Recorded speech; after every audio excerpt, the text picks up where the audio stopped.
let's get started. Let me show you how I make pan roasted asparagus. Cut yours like you want to.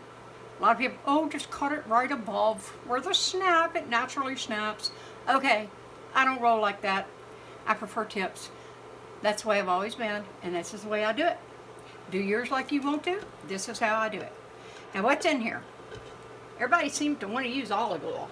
I prefer to use clarified butter. That's what this is. That's for another day. Enough interest, I'll show you how I make mine. Alright? So, what we're going to do next is, remember that roasted garlic. Yep, it's going in here too. Oh, I'm going to use about several cloves worth. I don't overpower it. That's actually, if you want to measure it, that's about a tablespoon and a half. So let me loosen this up. And if you remember, I can show you that some of that's mashed and sometimes it's not. Some of it's not. But it'll easily mash. Anyway, I'm just getting this loose. See how it mashes so easy at the back of that wooden spoon? But in our asparagus, we don't mind having a little chunk here and there, because it just tastes so good anyway. It's really good just as a side on your plate, you know, a couple of cloves just to accent whatever else you're having. Alright, this is, now I've already cleaned all this asparagus and stuff, so I'm just going to lay it in here. I'm obviously not doing all of this. And now, I want to give it a good toss.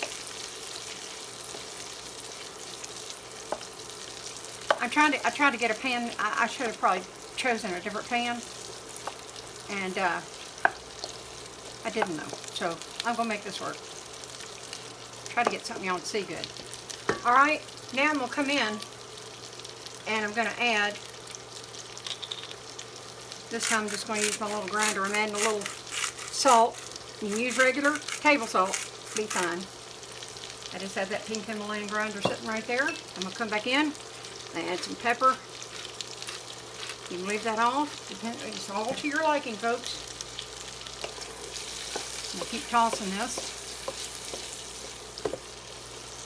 I have some Parmesan cheese I freshly grated. I had a wedge in the fridge. And just let them sit there a minute. You can already see they're starting to look a little roasted. I just kind of try to tap them down a little bit. And I just let them go. But I just check on them every once in a while. Don't want anything to burn, but see, that's another reason I like to use the clarified butter, because it won't burn. It's not the same as butter. If you don't have clarified butter and you don't know how to make it or anything like that, it's no big deal. Just, you can use butter, but you need to cut it with just, I'd probably cut it with just a little bit of olive oil or whatever oil you have, and do that because it'll help prevent that butter from not burning. It won't stay as good as this clarified butter. It's got all the flavor, but a higher burning point. Smoke point, excuse me. Alright, well anyway, you don't want to hear me ramble, but for time's sake, I'm going to just cut it and come back, okay? I'll be back. Okay folks, it's been about 3 minutes. And I'm not going to go much longer. I like mine right before they're, if you like yours, that little slight crunch, just maybe a second past al dente, take them up. I'm doing mine the way I like it. But, as I say that, I also say they're done. Let me, first of all, let me turn that off. Let me fold these up. I have another batch I'm going to do, so see, the grease did not, see that little tiny skinny one, he got overdone a little bit. I'm throwing him in there anyway. And look at the beautiful, every once in a while somebody get a little chunk of garlic, that's going to be great. I'm not going to fool getting all that up. Anyway, here's what I do last. Let me spread these out so you can see. Sorry about that. Alright, come back in. Oh, wasn't that embarrassing? Big hunk came down. These lights are so hot. I'm sorry, I didn't, my ice maker's going off, just everything's happening at once. I come in and I just lightly top it. Boom, boom, boom, like that. All right? There you have it. Sometimes, I didn't do it this time, but sometimes, well, I'll go ahead and do it. I have a little bit of juice from a Meyer lemon, and I come in and I literally just drizzle. Just a little bit. Gosh, I hope you can see that. I just drizzle just a little bit, just lightly, very lightly. And there you have it. Oh, excuse me. Let me fix it like a restaurant. Wipe the edges. Anyway, you see how quick that was? I hope you try this. I hope you'll like it. Don't be scared of asparagus. There's plenty of other videos show you how to pick the right asparagus.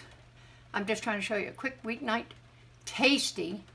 If you do a couple things up ahead, and like I said, I gave you the changes if you're not using clarified butter, and I had done the garlic ahead. If you wanted to, that fresh garlic, I see a lot of people doing that, and I see some burned, probably bitter tasting garlic in the pan by the time these things are done. So I don't like to do it that way. I just use roasted garlic because my garlic was made already. Anyway, I hope you try this. Let me know. I hope you like it.